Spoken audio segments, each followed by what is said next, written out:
Hi guys, yan ang daming sili ng aking sisig pork.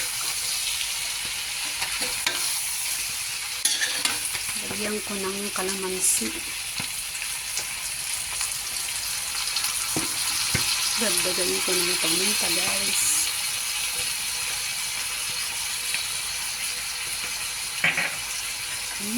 Nangangamoy sili. Ayan, malapit pa siyang maluto guys. Ready na kumain. That's it. Thank you for watching guys. Yummy yummy sisig pork.